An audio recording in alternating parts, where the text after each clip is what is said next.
कैसी दिखती है भगवान हनुमान की वो प्रतिमा जो लगभग 1500 साल पुरानी है। क्या यहाँ पर किसी ने खजाना छुपा रखा है? बाबा जी, आप यहाँ पर क्या बना रहे हो? मैं यहाँ पर चाय बना रहा हूँ और ये तीनों यहाँ पर चाय पीने के लिए बैठे हुए हैं।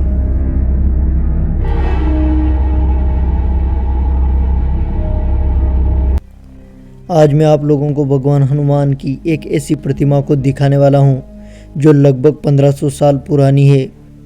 आसपास के लोगों का कहना है कि ये मूर्ति इतनी शक्तिशाली है कि इसके दर्शन मात्र से लोगों की मनोकामना पूरी हो जाती है। अभी हम उस रास्ते पर जा रहे हैं जो रास्ता उस आश्रम की ओर जाता है जहाँ पर भगवान हनुमान की वह दिव्य प्रतिमा मौजूद है। आश्रम के पास से गुजरने वाली ये सड़क बेहद ही खराब हो चुकी है। इस सड़क पर हर रोज़ निकलने वाले लोगों को काफ़ी परेशानियों का सामना करना पड़ता होगा। आप लोगों ने आपके जीवन काल में कई सारी भगवान की प्रतिमाओं को देखा होगा जो कि कई साल पुरानी होती है, जैसे 4000 साल पुरानी प्रतिमा, 2000 साल पुरानी प्रतिमा। तो उन्हीं प्रतिमाओं में से है भगवान हनुमान की ये दिव्य प्रतिमा जो लगभग 1500 साल पुरानी है। तो आज के इस वीडियो में इसी प्रतिमा को हम आप लोगों को दिखाने वाले हैं। ये उस आश्रम का मेन दरवाज़ा है। यहाँ से हम इस आश्रम के अंदर जाने वाले हैं। इस तरफ काफ़ी पेड़ और झाड़ियाँ हैं जिन्होंने इस आश्रम को चारों तरफ से घेर रखा है। इस पूरे आश्रम में काफ़ी ज़्यादा पेड़ मौजूद हैं और इन पेड़ों से ऐसा लगता है कि मानो हम एक घने जंगल में आ गए हों।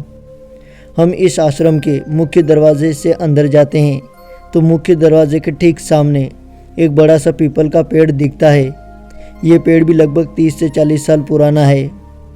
इस आश्रम के मुख्य द्वार पर एक बोर्ड लगा हुआ नज़र आया जिस पर इस आश्रम का नाम लिखा हुआ था। इस आश्रम का नाम है श्री ओंकारेश्वर आश्रम पाटलाचेड़ी। इस आश्रम पर एक बाबा जी रहते हैं, तो सबसे पहले उनके पास चलते हैं ताकि हमें स्पष्ट हो जाए कि इस आश्रम में मौजूद भगवान हनुमान की वह प्रतिमा क्या वाकई में 1500 साल पुरानी है। शायद सामने की तरफ बाबा जी बैठे हुए हैं, तो चलते हैं उनकी तरफ। सबसे पहले बाबा जी से ही शुरुआत करते हैं। बाबा जी, आपकी उम्र कितनी है? मेरी उम्र 70 साल है और मैं लगभग 50 साल से इस आश्रम पर रह रहा हूँ। आपसे पहले भी क्या इस आश्रम पर कोई गुरुदेव रहते थे? हाँ, मेरे से पहले यहाँ पर एक गुरुजी थे। उनकी मूर्ति ये पीछे जो चबूतरा बना हुआ है उसी के अंदर विराजमान है। सामने बैठे इन बाबा की उम्र कितनी है? इनकी उम्र 100 साल है।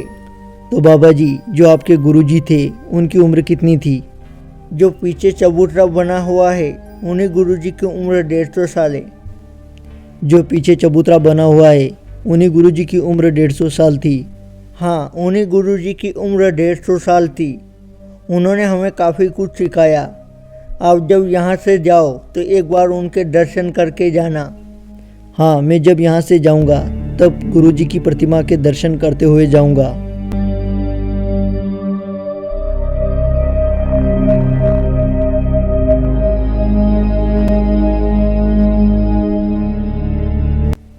इस तरफ भगवान भोलेनाथ है। दोस्तों, ये है भगवान पवनपुत्र हनुमान की वह दिव्य प्रतिमा जो लगभग 1500 साल पुरानी है।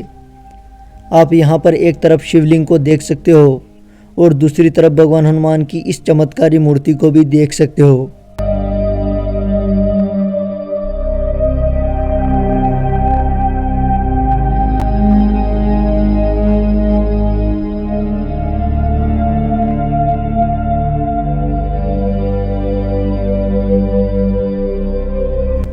सामने जो आप एक बड़े से बरगद के पेड़ को देख रहे हो, इसी बरगद के पेड़ के नीचे ज़मीन पर भगवान हनुमान की ये प्रतिमा रखी हुई थी कई सालों पहले। यहाँ पर एक मंदिर तक नहीं था। फिर जो बाबा जी है और उनके जो गुरुजी थे उन्होंने यहाँ पर एक छोटी से मंदिर को बनाया इस तरफ, और यहाँ पर भगवान हनुमान की उस दिव्य प्रतिमा को इस छोटे से मंदिर के अंदर विराजमान कर दिया। फिर बदलते समय के साथ पास के गांव के लोगों ने इस बड़े से मंदिर का निर्माण करवाया और इस मंदिर में शिवलिंग और भगवान हनुमान की इस मूर्ति को दोबारा से विराजमान कर दिया। तो इसी कारण से ये मंदिर हमें नज़र नया आता है। लेकिन मंदिर के अंदर विराजमान हनुमान की ये प्रतिमा 1500 साल पुरानी है। ये बरगद का पेड़ वाकई में कई सालों पुराना है। इस आश्रम में काफ़ी ज़्यादा पेड़ मौजूद हैं और यही पेड़ आश्रम की शोभा को बढ़ाते हैं।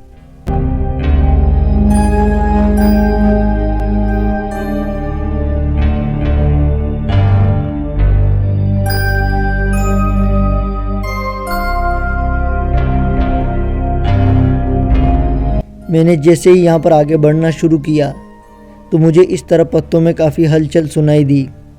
फिर मैंने यहाँ पर ध्यान से देखा तो मुझे पता चला कि पत्तों में चिड़िया के छोटे बच्चे दौड़ रहे थे।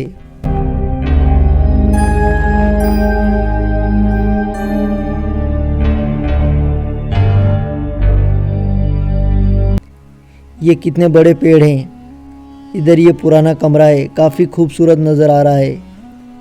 इस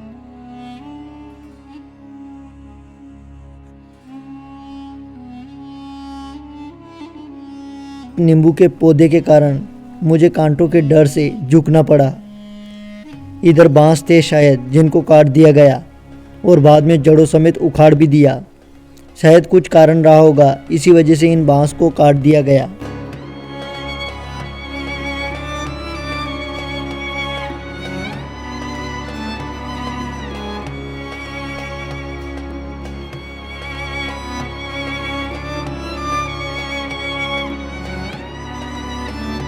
इस तरफ पेड़ नहीं है लेकिन उतने नहीं है जितने आश्रम के उस तरफ है। यहाँ पर गायों को बांधने के लिए इस जगह को समतल बना रखा है और कुछ पेड़ पौधे भी इस तरफ रख रखे हैं ताकि छाए में गाय को बांधा जा सके। इस आश्रम पर फल फ्रूट के भी काफ़ी पौधे हैं जैसे ककड़ी, आम, नींबू, सीताफल, केले और भी कई सारे पौधे इस आश्रम में मौजूद है। और इस तरफ उन गायों के लिए एक टपरी बना रखी है ताकि बारिश और सर्दी से गाय को बचाया जा सके।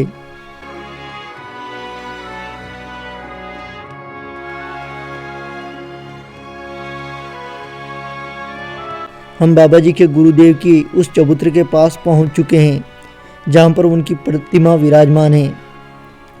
बाबा जी के जो गुरुदेव थे उनका नाम गणेश आचार्य था। इधर जो आप कमरे देख रहे हो ये सभी सरकारी हैं।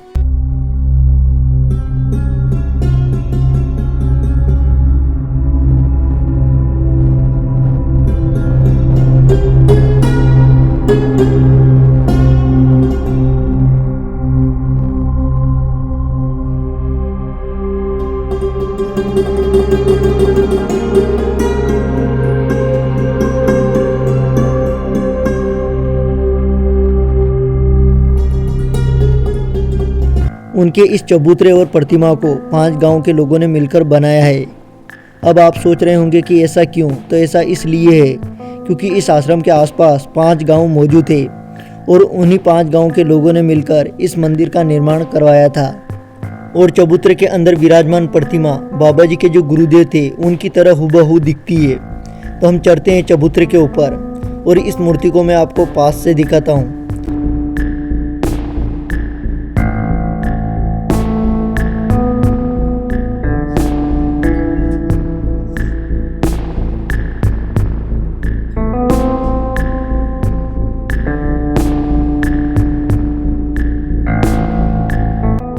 आप देख सकते हो कि ये मूर्ति कितनी खूबसूरत है। वो बाबा जी बता रहे थे कि जो ये उनके गुरुजी थे उन्होंने कभी उनके परिवार के बारे में जिक्र नहीं किया और ना ही ये बताया कि वो कहाँ से आए हैं। उन्होंने अपने बारे में किसी को आज तक कुछ भी नहीं बताया और उनकी मृत्यु हो गई। तो ये रहस्य बनकर रह गया।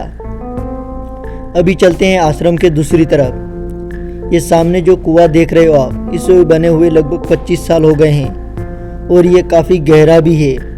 इस कुएं को काफ़ी सही तरीके से बनाया गया था और उसी के चलते इसमें अब तक कोई क्रैक नहीं आया है। इस तरफ काफ़ी पेड़ और झाड़ियाँ हैं। ये यहाँ पर क्या है? ये शायद एक दवाई का डिब्बा है। जो दवाई खेतों में छिड़कते हैं उसी का डिब्बा यहाँ पर है।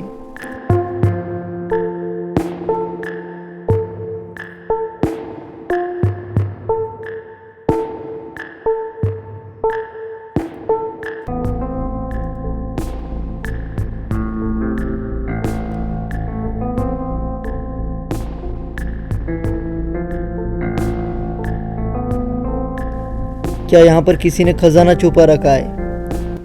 ये खजाना नहीं है, बल्कि ये डिप्पी का एक हिस्सा है। जो पावर प्लांट होता है बिजली का, उसी डिप्पी का एक हिस्सा है जिसको यहाँ पर रखा हुआ है। और इसको काफ़ी जंग भी लग चुकी है और ये काफ़ी पुराना हो चुका है। शायद इसी कारण से इसको यहाँ पर फेंक रखा है। तो इस वीडियो को यहाँ तक देखने के लिए आप लोगों का बहुत बहुत धन्यवाद।